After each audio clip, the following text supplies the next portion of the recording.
성도님, 오늘 본문에는 성경에서 매우 독특하다고 여겨질 만한 사건이 하나 나오지요. 이 말씀은 어쩌면 민수기에서 가장 잘 알려진 흥미로운 내용이 아닐까 싶습니다. 그것은 다름 아닌 말 못하는 나귀가 말을 하게 되는 사건입니다.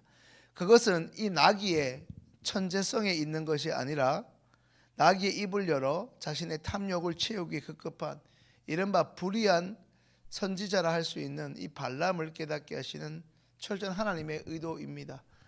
어제 새벽에 살펴본 것처럼 이스라엘을 저주하면 복채를 더 주겠다는 발락의 모압 왕 발락의 제안에 두 차례나 일단 발람이 거절을 했었는데요. 이제 19절 말씀 함께 읽습니다. 그런즉 이제 너희도 이 밤에 여기서 유숙하라. 여호와께서 내게 무슨 말씀을 더 하실는지 알아보리라. 여호와께서 내게 무슨 말씀을 더 하실는지 알아보리라. 핵심은 너희도 이 밤에 여기서 유숙하라는 말입니다. 어제 새벽에 살펴본 18절 말씀을 보면 정말 멋있게 과감하게 모압 왕의 두 번째 제안도 일단 발람이 거절한 것처럼 보였는데요. 사람 마음이 정말 그런 것일까요? 화장실 가기 전과 단연 후가 다르다고 말하지 않습니까? 19절의 점술가 발람의 마음은 순간 적지 않은 변화가 있었던 것만 같습니다. 이제 20절 말씀 함께 읽습니다. 밤에 하나님이 발람에게 임하여 이르시되 그 사람이 너를 부르러 왔거든 일어나 함께 가라. 그러나 내가 내게 이르는 말만 준행할지니라. 그러나 내가 내게 이르는 말만 준행할지니라. 모압 왕이 1차 제안보다 자신의 더 높은 관리를 따로 보내어 이스라엘을 저주만 해주면 그럼 더 많은 것을 주겠다. 18절 말씀처럼 처음에는 단칼에 거절하는 것처럼 보이더니 여지를 두기 시작하면서 하나님께 한번 물어보겠습니다. 그런데 이게 웬일입니까? 하나님은 발람 선지자의 마음을 이미 알고 계신 건지 그 사람들이 너를 부르러 왔거든 일어나 함께 가라라고 말씀합니다.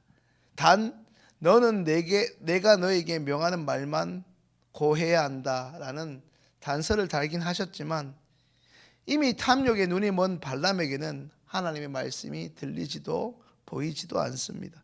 발람은 아마도 이스라엘을 이제 저주해도 되는구나, 그러니 하나님이 가라고 하신 것이 아니겠어, 이제 나도 돈 좀 벌 수 있겠구나, 룰루랄라 노래를 부르며 21절의 말씀처럼 모압의 관리들과 길을 나섰을 것입니다.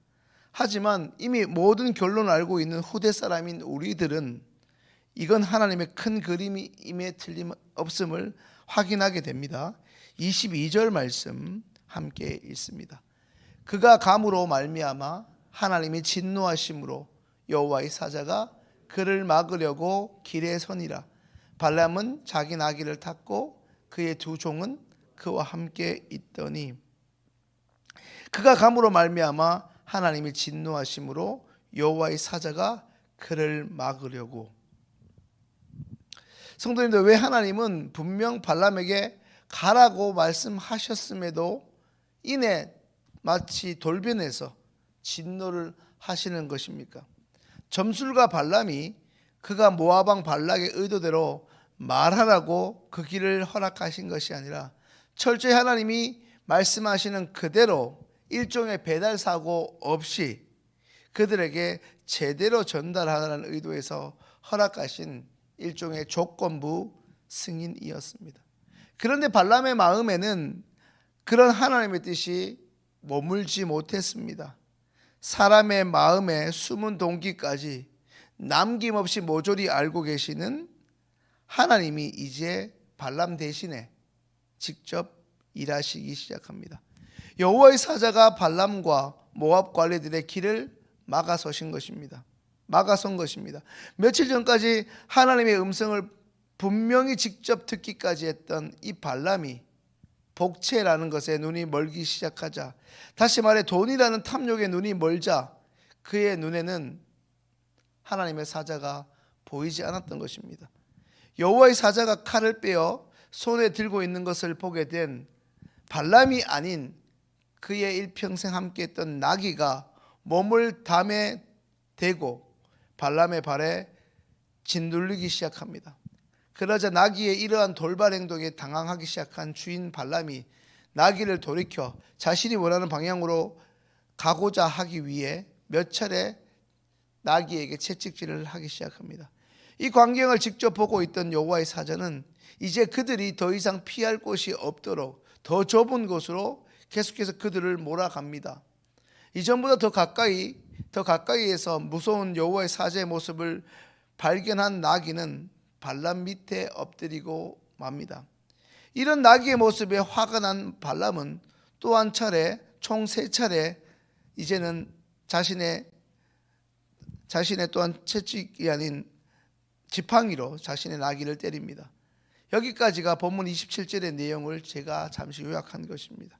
성도님들, 오늘 우리의 모습은 어떻습니까? 상황과 환경 그리고 여러 정황상 하나님의 뜻이 분명함에도 불구하고 내가 당장 손해를 볼 것 같고 지금 이게 내가 원하는 멋있는 모습이 아니라는 이유로 혹은 여지껏 이렇게 내 마음대로 살아왔음에도 불구하고 별일 없이 잘 지내왔는데 설마 나한테 우리 집에 별일이 있겠어 하는 이 아니란 생각과 이유 없는, 요즘 말로는 근자감이라고 하죠. 근거 없는 자신감. 이런 자신감으로 하나님의 뜻이 분명함에도 불구하고 차일피일 미루거나 거기에 불순종함으로 하나님의 뜻에 정면으로 거부하고 있지 않습니까? 오늘 본문의 말씀을 통해 하나님이 주시는 교훈은 무엇이겠습니까? 그것은 하나님의 뜻이 분명하다면 더 묻지 않고 지체 없이 우리가 순종해야 한다는 것입니다. 발람은 이스라엘을 저주하는 것이 하나님의 뜻이 아니라는 것을 누구보다 분명히 잘 알고 있었습니다. 그렇다면 응당 발람이 사람을 몇 차례 보내든 상관없이 거절해야 했습니다. 그것이 옳았습니다. 그리고 그들을 자신의 곁에 결코 머물게 해서는 안 되었습니다. 그러나 발람은 내심 큰 돈을 벌 수 있는 두 번째 제안, 다시 말해 한 번 더 자신에게 찾아온 이 절호의 기회를 붙잡고 싶었습니다. 그래서 하나님이 나귀의 입을 열기 전에 여호와의 사자를 보내 경고하신 것이었습니다. 그렇지만 앞서 말씀하신 것처럼 우리가 한낱 미물이라 여기는 이 나귀의 눈에는 명확하게 보이는 여호와의 사자가 욕심에 돈에 눈이 멀어버린 이 점술가의 눈에 어느새 보이지 않았던 것입니다. 성도님들, 오늘 본문을 통해 우리는 우리의 이중성을 다시 보게 됩니다. 어제 새벽에 살펴보았지만 자신은 금은 보화에 결코 흔들리지 않는 사람인 것처럼 천명했지만 오늘 새벽에 다시 자세히 살펴보니 실제로 발람 그는 누구보다 금은 보화를 갈망했고 그것을 이룰 수 있도록 하나님이 이번에는 자신에게 다른 말씀을 해주기를 바랬던 것입니다. 다시 말해 이스라엘을 저주해도 괜찮다는 말씀을 바랬고 기다렸던 것입니다. 사실 19절에서 하나님의 말씀을 기다린 발람에게 20절에 하나님의 대답은 발람의 생각이나 욕심에 동조하는 것이 아니라 발람 네 마음대로 해도 된다 그런 뜻이 아니라 발람 네 스스로 깨닫고 돌이키라는 말씀이었습니다. 어쩌면 우리에게도 스스로 돌이키라는 하나님의 기회요 기다림입니다. 28절부터 30절의 이 사건은 30절에서 결국에는 놀라운 일이 일어납니다. 있을 수 없는 일이 일어난 것이죠. 하나님은 말 못하는 나귀의 입을 기어이 여셔서 발람에게 말씀하십니다. 이제 나귀가 말합니다. 내가 당신에게 무엇을 하였기에 무슨 잘못을 했기에 그것도 3번이나 나를 때리는 것입니까? 하나님은 발람이 듣지 않자 나귀의 입을 통해서라도 말씀하신 것입니다. 성도님들, 결코 이것은 우연이 아닙니다. 하나님께서는 우리가 듣지 않으면 듣지 않고 돌이키지 않고 완악하게 패역하게 그것도 강팍하게 행동할 때 어떤 방법을 사용하셔서라도 말씀하시며 일하십니다. 우리가 잘 아는 누가복음 19장 40절에서 바리새인들이 사람들의 입을 막으려 했을 때 예수님께서 하신 말씀을 기억하십니까?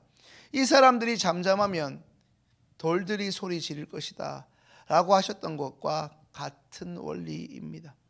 하나님은 믿는 자들이 자신의 정체성과 자신의 본분을 잃어버릴 때 오늘 본문의 낙이나 심지어 돌마저도 사용하시어 하나님의 뜻을 기어이 이 땅에 드러내십니다. 주님은 인간의 결정과 행동은 물론이거니와 하나님의 모든 피조물들을 사용하셔서라도 하나님의 계획과 하나님의 목적을 반드시 이루어 가십니다. 또한 하나님은 오늘 우리의 삶 가운데에서도 다양한 환경과 상황과 심지어 우리와 전혀 무관한 사람들을 사용하셔서 우리에게 하나님의 뜻을 보이시고 말씀하십니다. 우리가 하나님의 음성을 계속해서 듣지 않고 계속해서 이제껏 그리 하지 않으셨다는 것만으로 이유 없이 계속해서 고집을 부리고 있다면 하나님은 더 크고 분명한 방법으로 우리의 손해를 감수하셔서라도 우리를 돌이키게 하실 것입니다. 그러니 할 수 있다면 우리는 빨리 돌이켜야 하는 것입니다. 성도님들, 할 수만 있다면 큰일이나 어떤 부정적인 사건이나 손해를 감수하고 돌이킬 것이 아니라 평범한 일상의 작은 일 가운데서도 주님의 음성과 뜻을 명확하게 깨닫게 될 때 그 즉시 순종하시어 늘 주님의 축복과 임재 속에 복된 삶을 살아가시는 우리 시온교회 모든 성도님들 되시기를 주님의 이름으로 축원합니다. 기도드리겠습니다.